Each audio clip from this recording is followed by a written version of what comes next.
శ్రోతలకు రంజాన్ పండుగ శుభాకాంక్షలు. ఆకాశవాణి ప్రాంతీయ వార్తలు చదువుతున్నది కె సుగుణ.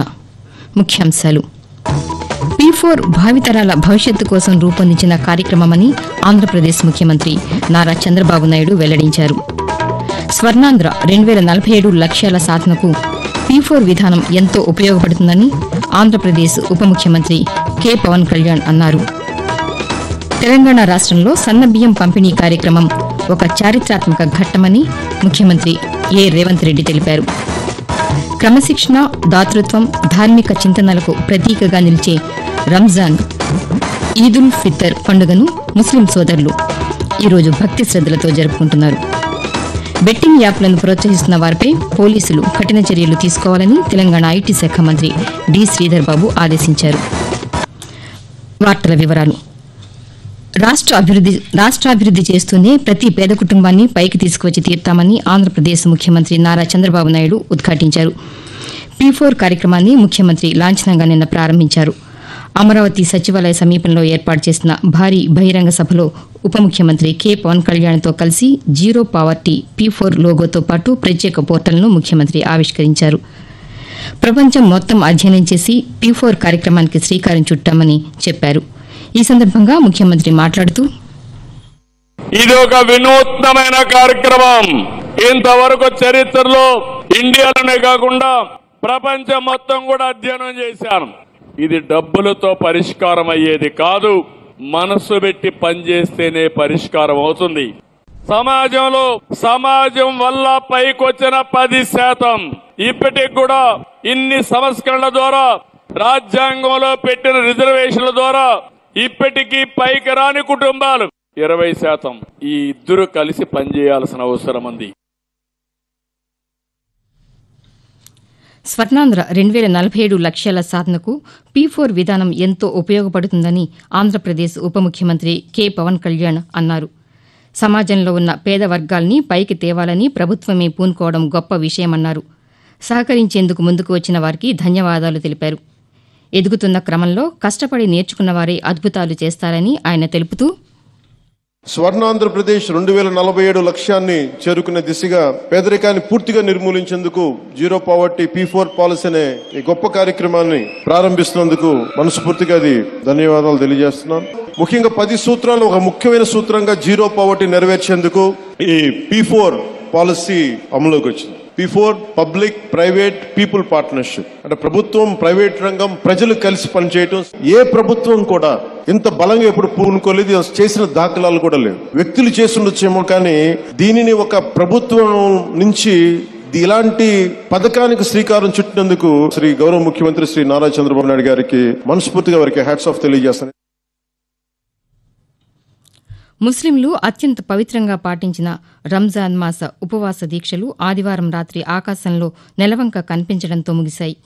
చాంద్ ముబారక్ అంటూ ముస్లిం సోదరులు శుభాకాంక్షలు చెప్పుకున్నారు. ప్రపంచ శాంతిని, ప్రజల శ్రేయస్సును కాంక్షించే పవిత్ర రంజాన్ సందర్భంగా ముస్లింలందరికీ రాష్ట్రపతి ద్రౌపది ముర్ము, ఉపరాష్ట్రపతి జగదీప్ ధన్ఖడ్, ప్రధానమంత్రి నరేంద్ర మోదీ, ఆంధ్రప్రదేశ్ గవర్నర్ ఎస్ అబ్దుల్ నజీర్, ఆంధ్రప్రదేశ్ ముఖ్యమంత్రి నారా చంద్రబాబు నాయుడు, ఆంధ్రప్రదేశ్ ఉప ముఖ్యమంత్రి కె పవన్ కళ్యాణ్, వైఎస్సార్ కాంగ్రెస్ పార్టీ అధ్యక్షులు వైఎస్ జగన్మోహన్ రెడ్డి ముస్లిం సోదరులకు శుభాకాంక్షలు తెలిపారు. తెలంగాణ గవర్నర్ జిష్ణుదేవ్ వర్మ, ముఖ్యమంత్రి ఏ రేవంత్ రెడ్డి, ఉప ముఖ్యమంత్రి మల్లు భట్టి విక్రమార్క, భారత రాష్ట్ర సమితి అధ్యక్షులు మాజీ ముఖ్యమంత్రి కె చంద్రశేఖరరావుతో సహా పలువురు ప్రముఖులు శుభాకాంక్షలు తెలిపారు. ఆకాశవాణి ప్రాంతీయ వార్తలు వింటున్నారు.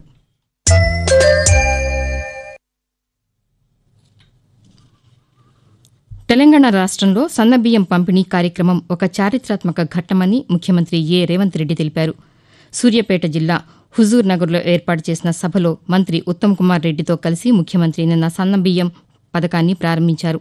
అనంతరం రేవంత్ రెడ్డి మాట్లాడుతూ, ప్రజల ఆకాంక్షల మేరకు రేషన్ కార్డులపై సన్నబియ్యం పథకానికి శ్రీకారం చుట్టామన్నారు. రాష్ట్రంలో 3.10 కోట్ల మందికి సన్నబియ్యం పంపిణీ చేస్తామని ఆయన తెలియజేస్తూ, ఇందిరమ్మ తెచ్చిన రోటీ కప్డా और మఖాన్ పథకం తర్వాత విజయభాస్కర్ రెడ్డి, ఎన్టీ రామారావు తెచ్చిన తెల్ల బియ్యం పథకం తర్వాత ఈనాడు గొప్ప పథకం ఏదైనా ఉంది అంటే ఈనాడు మనం ప్రారంభించుకున్న సన్న బియ్యం పథకం చరిత్రలో నిలబడుతుంది. ఆ చరిత్రకు హుజూర్ నగర్ వేదిక కావడం తెలంగాణ ప్రజల యొక్క అదృష్టం అని చెప్పి. తెలంగాణ రాష్ట్రం భద్రాచలం పుణ్యక్షేత్రంలో శ్రీరామనవమి బ్రహ్మోత్సవాలకు నిన్న అంకురార్పణ జరిగింది. వచ్చే నెల 12 వరకు ఈ ఉత్సవాలు నిర్వహించనున్నారు. వచ్చే నెల 5న సీతారాముల ఎదుర్కోలు మహోత్సవం జరగనుంది.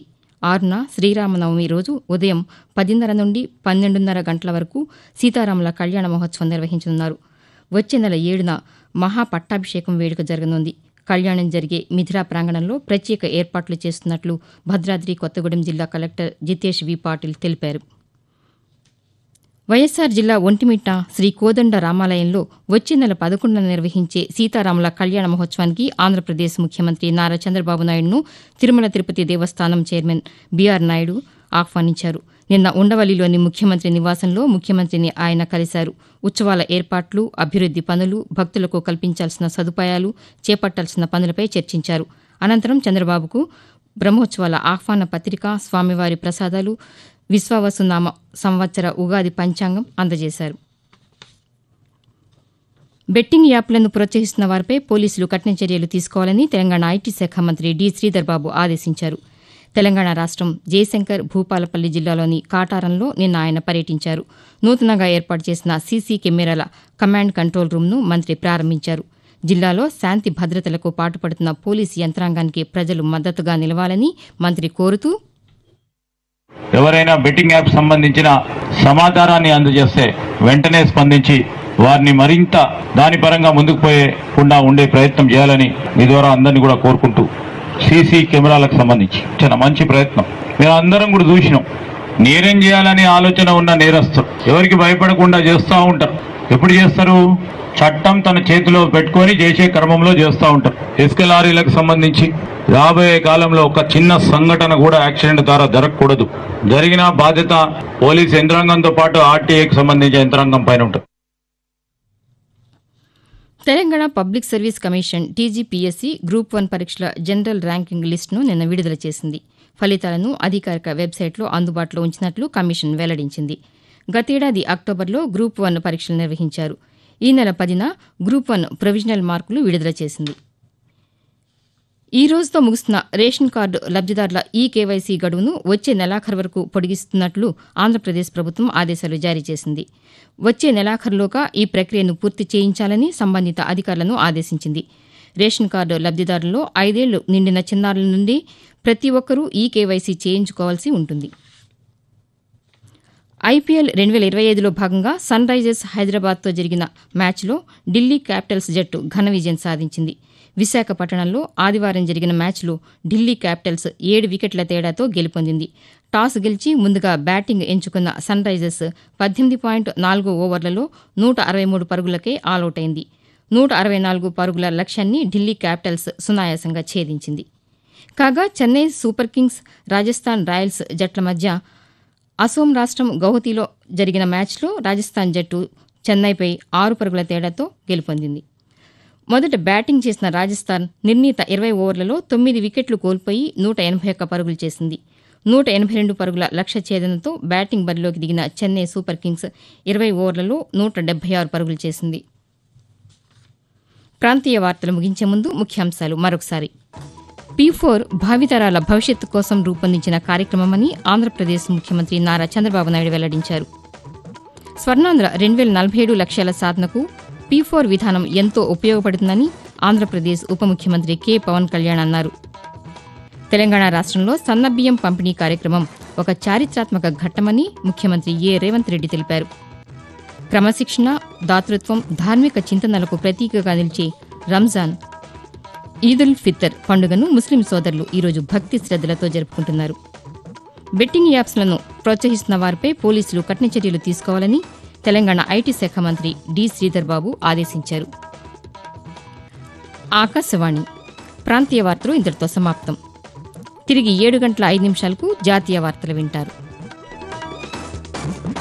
ఆకాశవాణి